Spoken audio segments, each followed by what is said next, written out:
So it's finally here, the RaceTalk Blueprint. The RaceTalk Blueprint is exactly what the title of the project says it is. It's conversations about race with the blueprint we hope will encourage you to do more than just watch.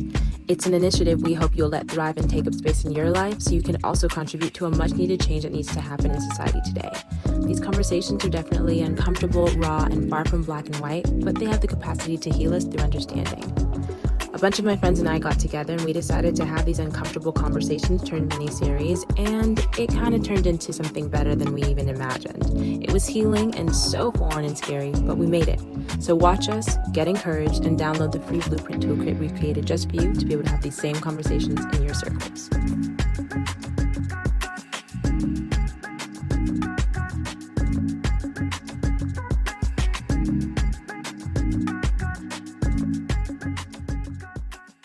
This episode, How We Exhale, was originally created to talk about how we can and should take care of ourselves and our community emotionally, mentally, and physically. Given the current world events at the time of filming, the original conversation was altered to shed light on the tragic events happening in Nigeria.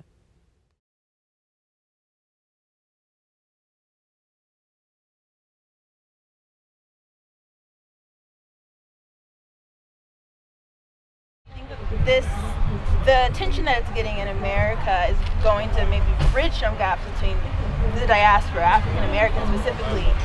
I think it's too early to know. I just think right now the main focus should be on let's try to be closer with each other and try to inform ourselves and inform Black America, White America, whoever America's electing. We just got to be empathetic because Nigeria is a big part of Black culture in general. I hope we all understand why we are here. The white man is not coming to save us. We have to save ourselves. This protest will give every African nation a reason to rise up and do what is needed to take our country back. We have suffered for years. Are you not tired? We're tired for years.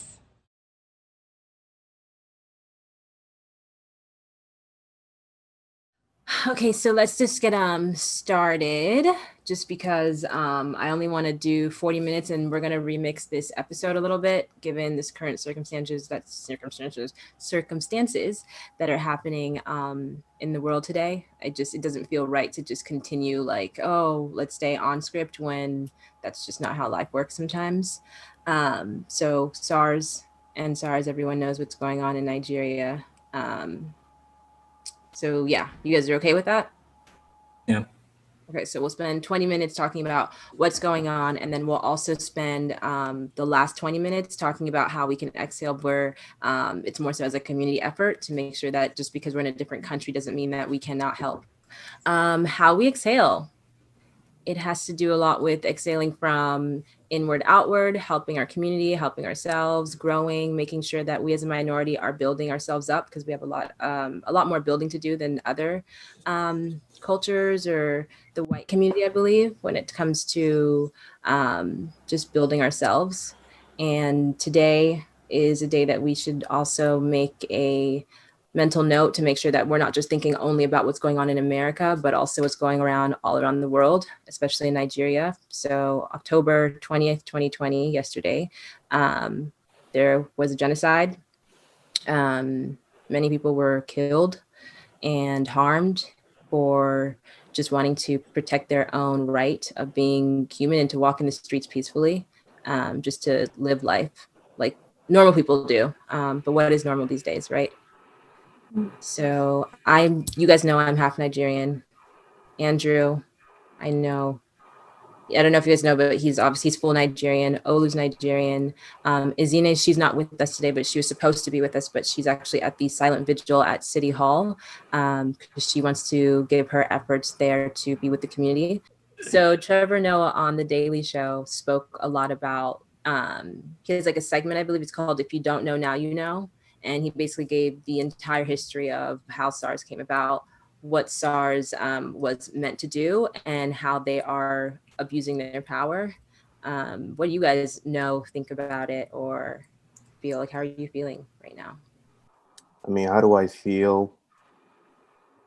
I don't know. As a full-blown Nigerian, I'm angry.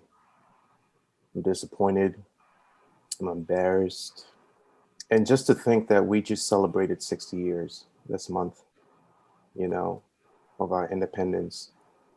And yet we still treat each other this way, you know.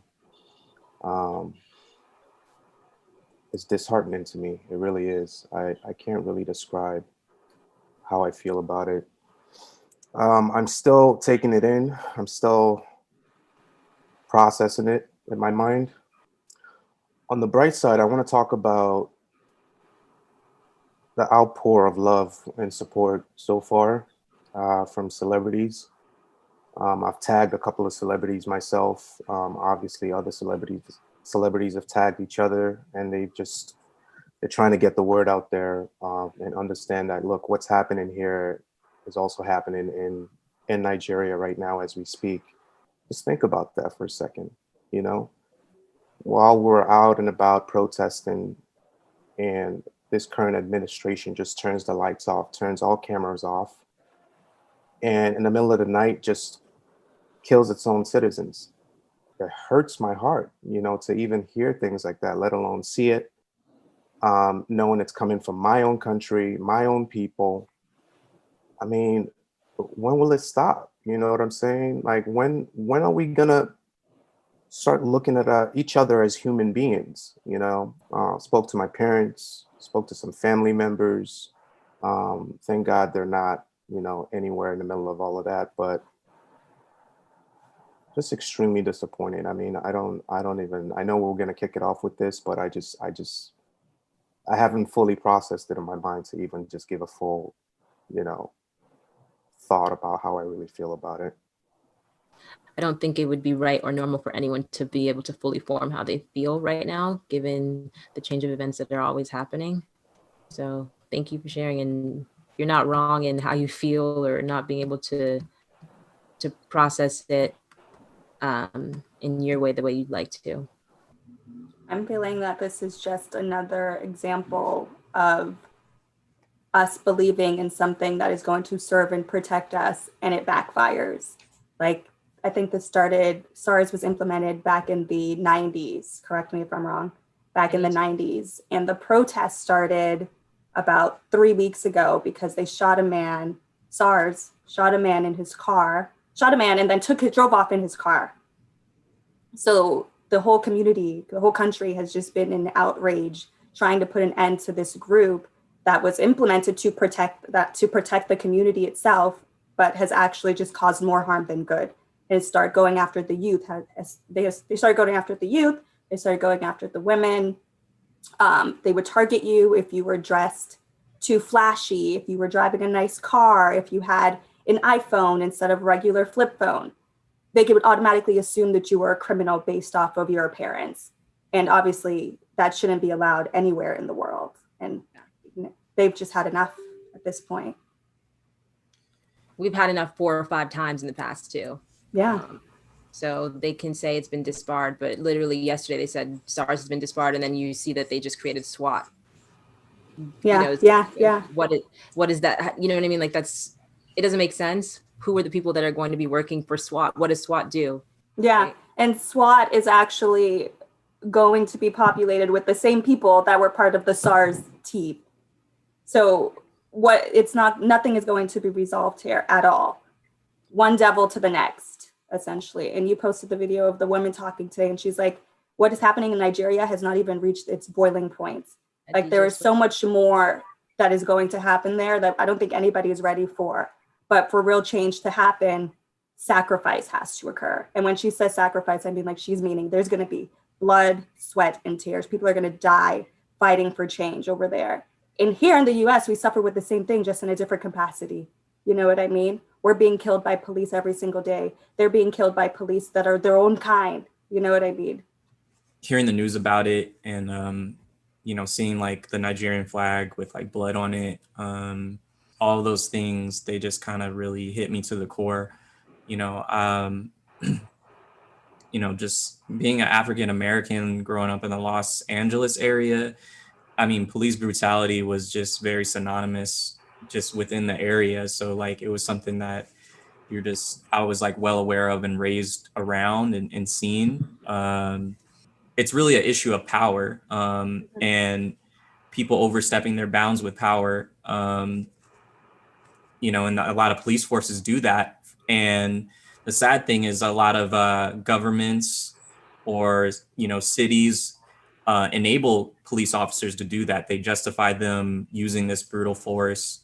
And that's not how you build a true cohesive community. Like, you can't have a force that can just be used, like a occupying force just being used on people like that, to kill innocent protesters, like unarmed protesters, to hurt people that don't have weapons. That's not what a true police force is for. It just really resonated just because, like, everything that we've seen in the United States and, in Los Angeles, they broke a story about how there's local gangs inside police forces, that just act as a gang almost. And I that kind of resonated when I was hearing about the SARS incident, because it just sounds like they're just like almost like another gang where they're willing to kill and justify it and lie about it. And I just want to say, like, my heart goes out to all the Nigerian people, all my Nigerian family and friends that I know. That it's the world sees you and keep speaking about these atrocities. It's not something that needs to be hidden, and it's something that needs to be brought to light.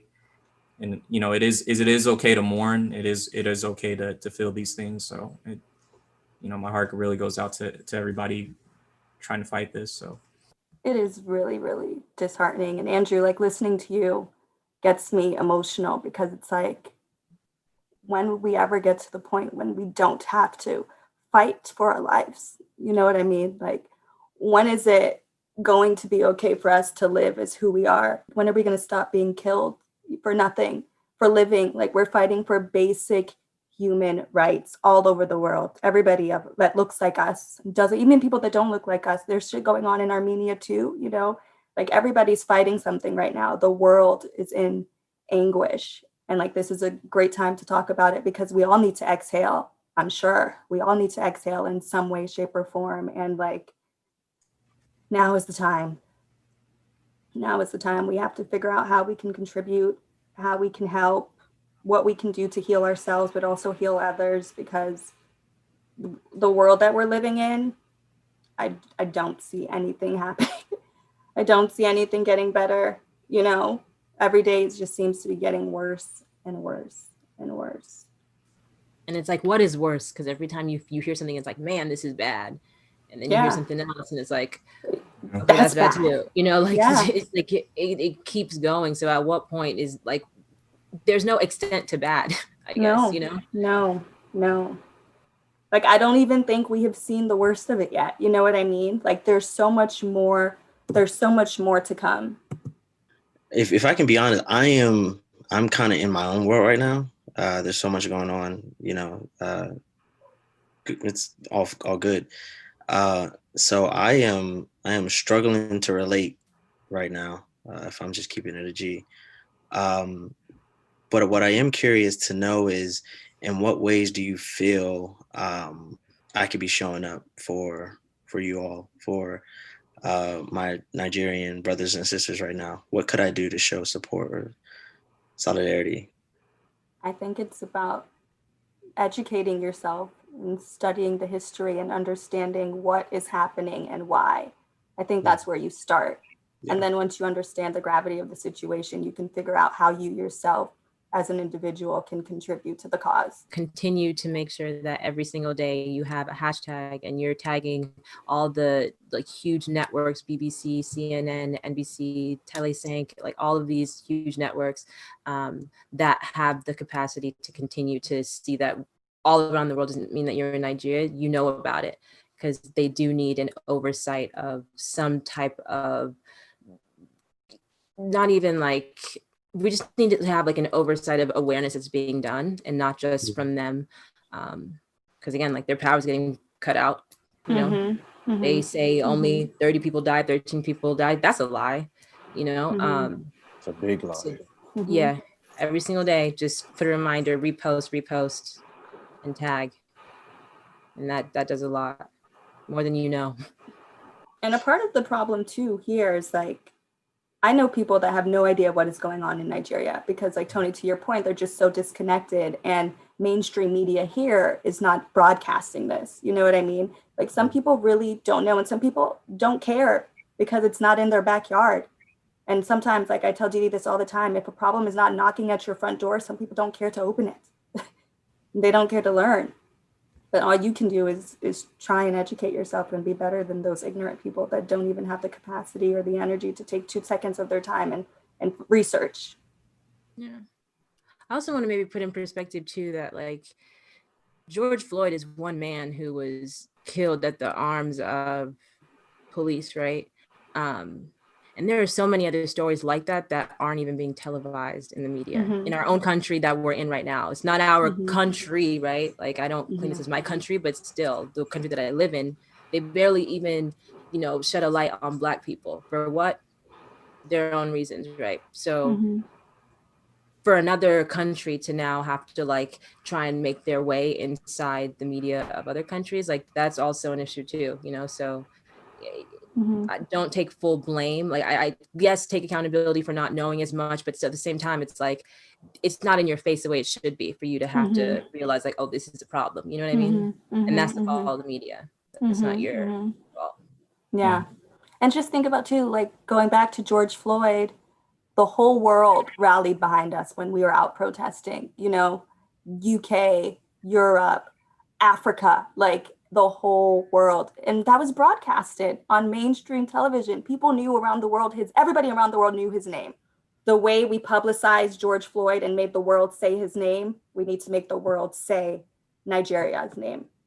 Say the names of the people that have lost their lives, call it what it is, make it known. You guys know who DeVito is? I'm not familiar. I feel like maybe you might have heard some of his songs because they were really popular over the summer, but he just had, I don't want to say it was a press conference, but it seemed like it was a press conference, and he basically demanded a number of things that the people of Nigeria wanted. One of them being, for them to disarm SARS. Another one for there to be justice to every family that has lost, a son or a daughter, brother, sister to police brutality over there. Another one was to create some type of a hub that gives an evaluation for everybody who is in any police, academy or department, anyone who's working for the police, to have like a psychological evaluation before you just get out on the streets and have a gun, So there are a lot of things that they're trying to get in demand, but our country is very known for saying, yeah, sure, no problem. And then next day, renaming it like SWAT. We just spent 20 minutes on that. So maybe we can start talking about what it means for us to start healing, because we're all dealing with this and we all feel a certain type of way, right? So how can we heal ourselves through this and continue to heal the community? Even though we're not there, we are part of that community because that is home for everybody at the end of the day. Just being able to be vulnerable with you guys and to share how I'm feeling about things is a healing in itself for me and a step for me, because I don't do this on the normal. I don't do this on the regular. This isn't the type of person that I am, but I'm learning to share my feelings and communicate. And I feel so much better. Like, just talking with you guys right now, like, I feel so much better just letting this out, because it's been sitting heavy on my heart like all week. Yeah, I agree with that. Definitely.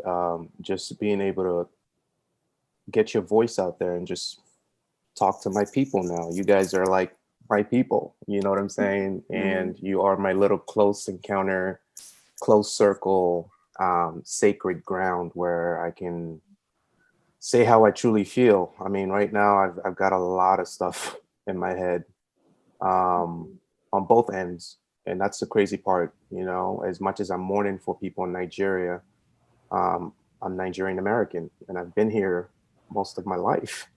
So it's double, it's exponential for me, and this has been, another outlet, to get that out as well. And you guys have been very, very instrumental with dealing with this kind of stuff. And, a couple of you guys mentioned therapy as well, which I've never done in my life. But that's something I'm certainly looking into now, because how much of this trauma can you take, really? until it breaks you, you know. How much can you keep in until, you know, somehow you snap? So that's how I'm sort of dealing with it right now. But if there are any other resolutions, any other solutions whatsoever, please let me know, because we need it. I need it. You know what I'm saying? And I'd very much appreciate it. Alexa, how are you feeling? Because I know in Puerto Rico they have their issues that they're dealing with now with not being able to vote and all that stuff. So with that, and then I don't know, and again, sorry for if I'm being ignorant on this, but I don't know what's going on to that extent. If that's angering people, does it anger you? Because I know you have family there, and then dealing with what's going on here. How are you processing that? Well, I mean, historically, like we've never, if you live in Puerto Rico, you don't have the right to vote, right? So it's taxation without representation. It's just something that we just don't talk about because we're not a state, right? So we're owned by the US, we're a commonwealth, we pay taxes, we have military, you know, bomb our, I like to say our country because they don't treat us like we're part of the US, but we are. But you know, it's hard to talk about that because it's really, everyone, to Leah's point, has a different situation in their countries, right? Like we've had a lot of issues with the police down there since I was a kid, and it has never changed. And here in the US, like as Americans, like we all know the issues in the force. So really, like I'm taking the time to like listen and educate myself on what's going on in Nigeria, because it is another situation where power is being used to oppress people. It's another fucking situation. And I don't want to curse, but like that's just like the word that comes out, right? Like just like you wake up and there's something else going on. And it's so similar to what many countries are going. Look at what's going on in Hong Kong. It's exactly what happened over there. I think also growing up in America, we've been like going to school trying to get history lessons on just America, right? Like you have to know the 50 states, and you have to know what, like, you know, who like Christopher Columbus is and what he found and all these things about America, that they forget to let us know that there is a world outside of this. America is just a mixture of all these people from all these different places at the end of the day. But we forget to kind of learn what those lives are like out there and what those troubles are. And it's a little bit selfish on our end, you know, but it's like it's the educational system. It's all of these things that have so many layers that not one person can fix. But I do believe that like our generation is showing up. Like everyone used to say, oh, millennials this, and you know, they're selfish or whatever. But it's like, no, we're showing up today. So I hope that there can be change, but not in our generation. I feel like for our kids and their kids, but yeah. There's a globalization happening, which I think is extremely important, right? So like we're able to understand what's going on in Nigeria mostly because of social, not because of the media coverage, right? We don't get international media coverage. Usually when I'm seeing something on the news, I've already seen it through social media, through individuals.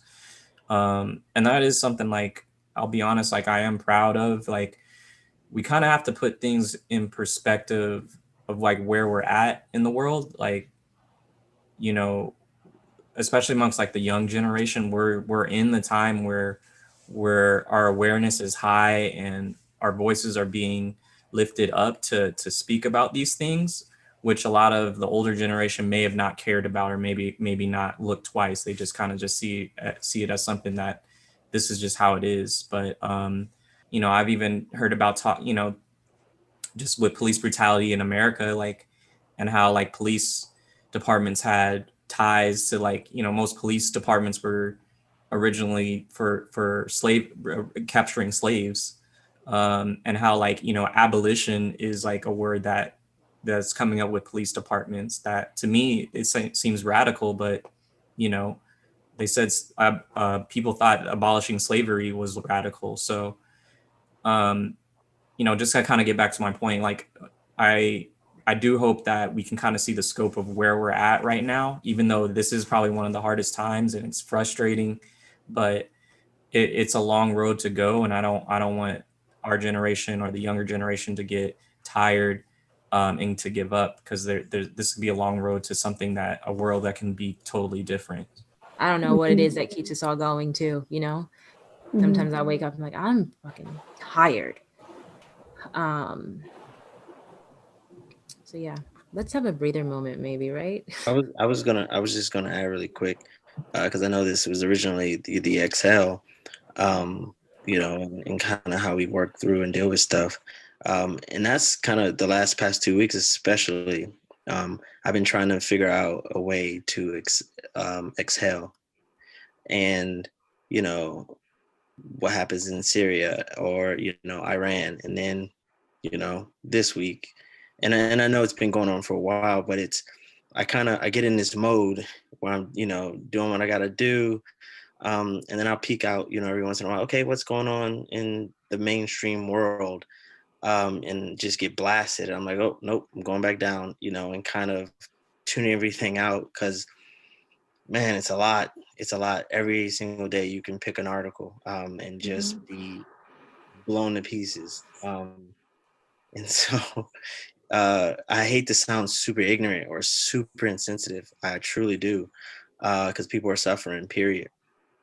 But it's caught me at a time where I've been trying to excel, and kind of just be,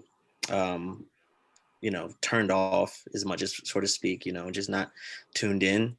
But I see, that I'm kind of being called to tap in and learn more, and really just become more sensitive to the subject. So you have to take your time, because only you know how much you can deal with emotionally. Like we all have our own personal lives to deal with as well. And then everything going on to the world just kind of adds on to that. So if you're already feeling emotionally drained and you have to give yourself a break, give yourself a break, and don't feel bad about it, but just know that there's a world outside of your own. Not to mention, all of us also have like our daily lives of like working and, dealing with family and interpersonal relationships. Like also global warming, just going to throw that out there. Like just makes it, just like, there's so many things. It can get really, really overwhelming. Shall we do a breather before we maybe talk about healing as a community and then close out? We got 5 minutes. I'm always down to do a breather. Me too. I'm excited. All right, Shay. What we on? Yeah, what are we doing? I really actually appreciate this a lot, and I told Didi at the beginning, a big portion of what I want to do in this episode is listen, and I recognize there just really is so much going on, and one, I also want to just reiterate that any way that you find exhalation or rest is going to be valid. Whether it's unplugging, playing video games, playing ball, like sleeping, eating, watching TV, just do you. And I also appreciate the reiteration. And there's this piece that I want to put in here that I was kind of hearing Leia say around, like, yeah, you can be tired, recognize when you're tired, and recognize when also there is potential for you to have capacity to educate yourself on what's going on. Because I think about something that bothers me the most about white people is their lack of awareness, and thus their lack of care. Because they're like, well, it's not happening to me, so I guess 9/11 didn't happen because I wasn't in the building. I've literally heard this type of shit before, right? Insert X thing, it couldn't have happened because it didn't happen to me. And so I appreciate that comment. So I want to see you and name that, and see you also in your capacity, Tony, navigating that, like being at a space to finally exhale while chaos is still happening around us, right? So yeah, what we'll do today Find a good sitting position, however that may look for you. So excited. Really funny. And, you know, feel your sit bones, feel yourself, feel your breath. I led a meditation the other night, and I'll say there what I'll say there something here, and something to remember is that any inhale and exhalation you make is love. It's everlasting love. It's love to yourself, right? You breathe in, I love myself. I breathe out, I still love myself, right? Or however you want to phrase it. And then now is the opportunity to maybe put a hand on your chest, or, you know, a hand on your pulse, however that may look for you. There's a couple spots. Feel your heartbeat, feel your pulse, and take a moment with it. And remember, and just come back to that as always, your power. So not only do you have love flowing through you in and out, but you also have power flowing, beating, contracting within you, flowing out, just this constant cycle, right? And then whenever it feels comfortable, bring your arms out to the side, however far or wide. I'm gonna go wide, almost like you're trying to grab something. Yeah. And just, yeah, even make that motion like you're accumulating like what you want, right? Maybe some love, maybe some comfort. Think about those things: joy, pleasure, maybe somebody to hold your hand, somebody to wash your hair, somebody to just make you feel good, somebody to make you a meal, maybe just a pet, right? And then whenever it feels good, bring it on in. Yeah, you already beat me there, Alexa. Bring it on in. Alexa was like, yes, I already want this. I already need this. I'm gonna need a hug, child. Yes. And then just, yeah, really hold it consensually. Maybe if somebody on the call wants to pretend that they're hugging another person on this call, that maybe switch which arm is on top, and just get a feel for that. And really squeeze. Like, what does it feel like to feel yourself? That power, that love. And then whenever you're ready, say thank you and let it go. Thank you. Thank you.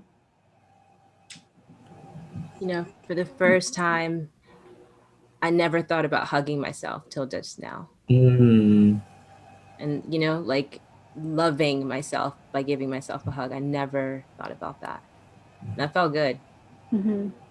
I didn't want to break down and cry. Yeah. Like, I felt that, you know. Yeah. Felt I had good. that moment touching my heart and feeling my heart beating. It's like, damn, like, despite it all, you're still alive and breathing. You know, like just being able to, whew, that was a lot. Allow yourself to feel that, right? Like, Yeah. however it may happen for you. We're also in a time of like touch deprivation, even more so than in Black folk. I mean, let me speak for myself. I'm already touch deprived, and I feel like niggas already touch deprived. Excuse me, Black folks already touch deprived. So we're in adding a pandemic where there's safety hazards and all these other things. We love ourselves first so that we can extend that out, right? So remember, always come back here, feel that. You know, however, I do this a lot because it's actually really comfortable. It's not just a weird thing, but it's really comforting in a lot of ways. But to feel oneself, right? To come back to the body.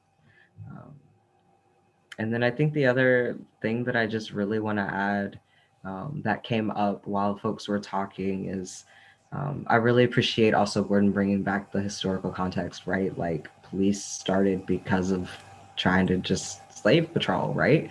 And what I'm hearing is just this constant desire and grapple at power. And it's like, if you're grappling for power, it's not liberation. We're not going to be liberated until this perception of power, which is what creates inequity, until that dissolves, until we can push past this paradigm that colonization and imperialism has really built. It's systemic, right? It extends out and then it gets psychological, and yeah, we're not gonna find true liberation if we're gonna just recreate other police systems, other things that mirror these things that are still oppressing us, and just calling it something else. Yeah. Not gonna work that To way. redefine that word power, what it means, how you use it, how you can use it.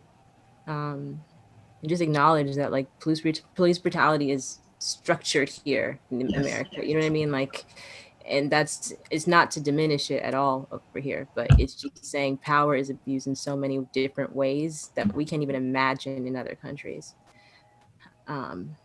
So there's no easy word or like anything that I feel like I can even say that will bring solace to any of us right now. But I did hear you, Andrew, when you said you feel like you're with your people now, because I do feel like I can sleep a little bit better tonight, if I even sleep. But I'm just saying, like, I can close my eyes knowing that like I have hearts that understand and have heard the sentiments from all of us that are the same. You know, Shay, whenever you do that stuff, you know, honestly, I don't even, it seems so simple, you know what I'm saying? But it's just something that I don't do, you know, and I appreciate it in the sacred ground whenever we do it. I need to do more of that. I definitely do, because my like I said, my mind is definitely always racing.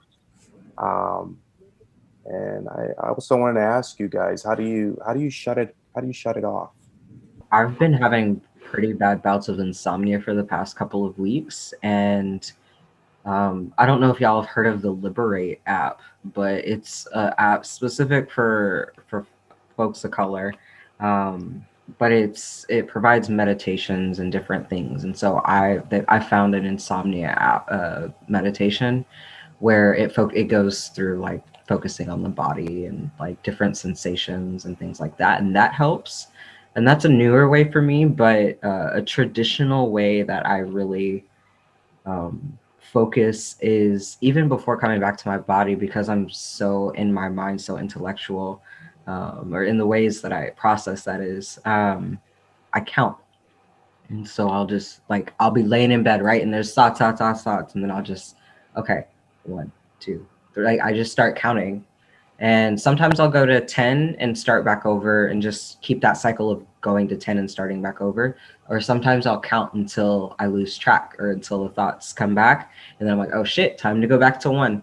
And you start back at 1. And eventually I just tire myself out and I'll fall asleep, or, you know, be able to refocus, or however, or then be able to come back to my breath or my body. There are people that are aware of knowing how to cope, right? They have their cope strategies already like in place. So instead of shutting off, it's coping, right? Because you can't shut it off. Your mind's always going to be running, you know. Then when you like battle yourself to try and shut something off that can't be shut off, that's even worse, right?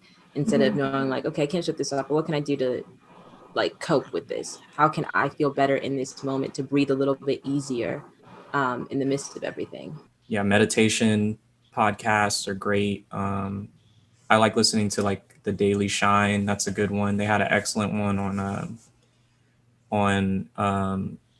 how not like trying to do so much and getting overwhelmed, but just focusing on what are ways that you can make an impact to what you care about.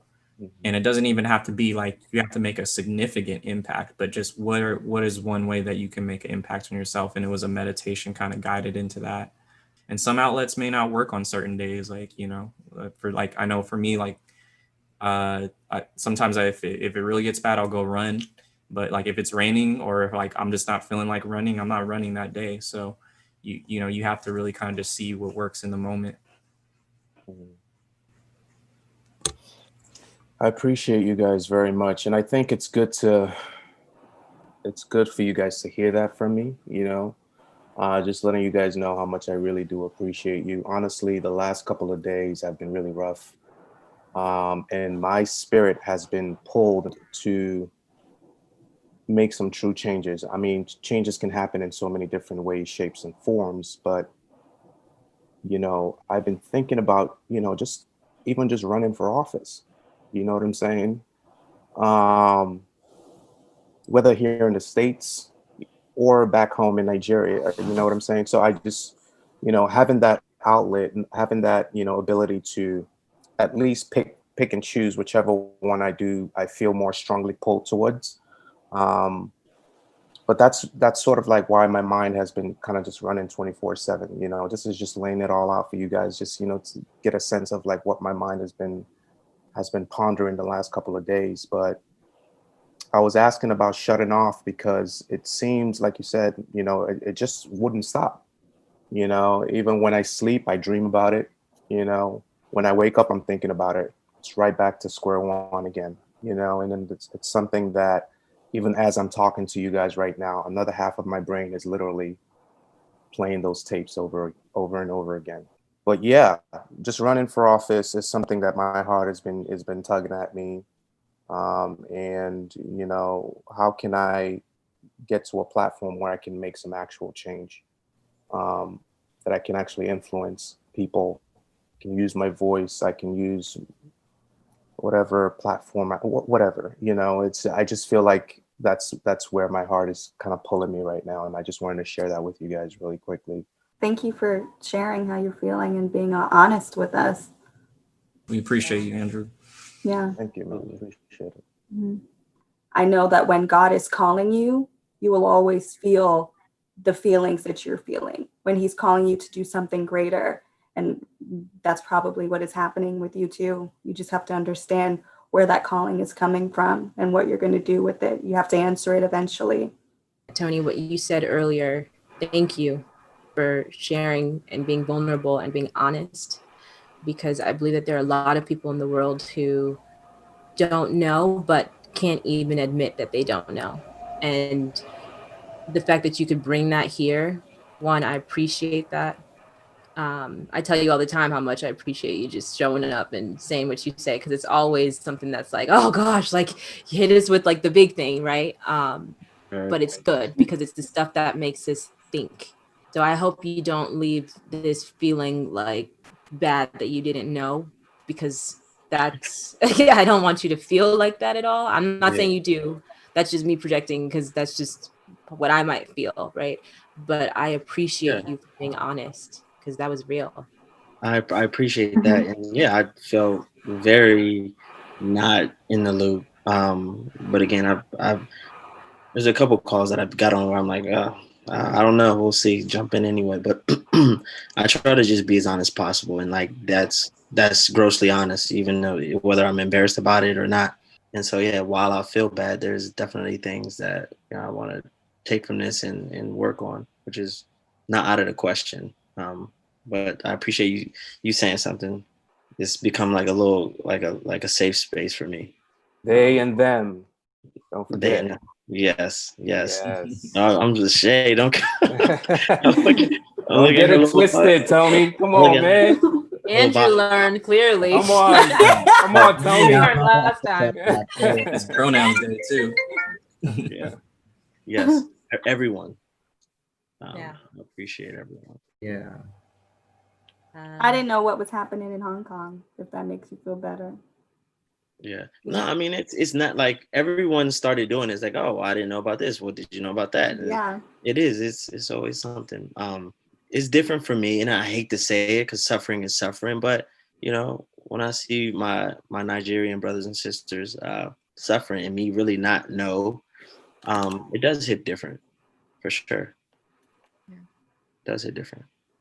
I mean, but that's a great point that Shay made in terms of just, I think everybody kind of made that point too. Like, if it's not affecting me directly, then it ain't got nothing to do with me. Mm-hmm. You know what I'm saying? And I remember the first brainstorm we did where I think it was Ezinne that was saying this, where she said, you know, I'm not gonna lie, when I came from Nigeria, I mean, the whole black thing in America, racism, I didn't know anything about that. That wasn't my problem, you know, and she was so honest about that.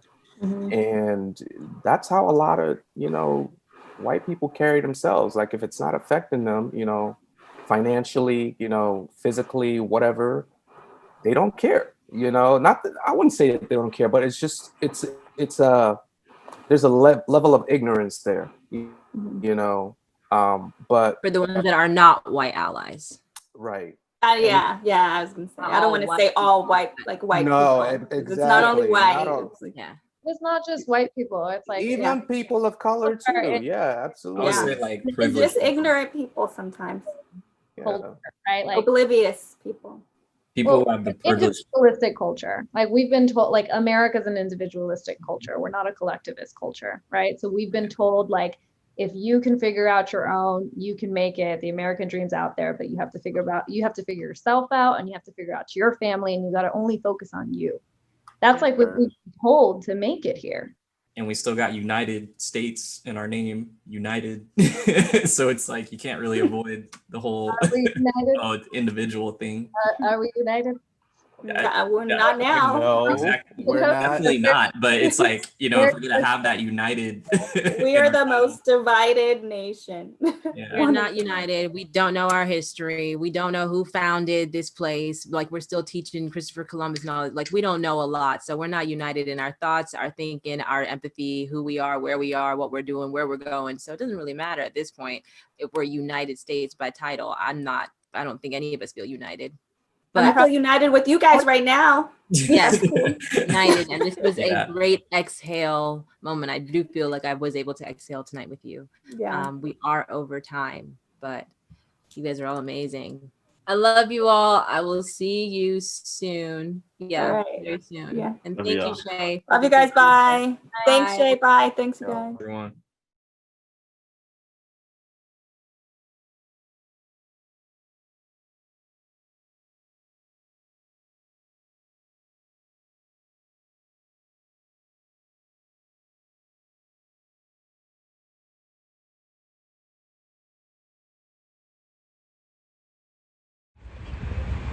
Jimo Isaac, Ayomide Taiwo, Peter Oforum, Chika Ibeku, Chibuke Anams, Ifoma Abugu, Christian Onogbo, Emmanuel Egbo, Victor Madmagu, Chidi Odunwa, Stephen Agban, Tony Oroma, Tiamu Kazim, Kolade Johnson, Onovo Matthew, Chinedu Annie, Precious Odwa, Richard Gora, Chijioke Ilonya, Linda Igwetu, Daniel Teller, Harry Ataria, Johnson Inameka, Femi Bello, Chima Okunadu, God Gift Ekerete, Gabriel Onwocho, Tina Ezekwe, Tony Zita, Modebayo Awosika, Daniel Adewuyi, Chukwuemeka Matthew, Chika Ibeku, Azwamak Madego, Rinji Baja Azwil, Joseph Edoneje, Anita Akapson, Chibuke Daniel. Ifeanyi Ozo.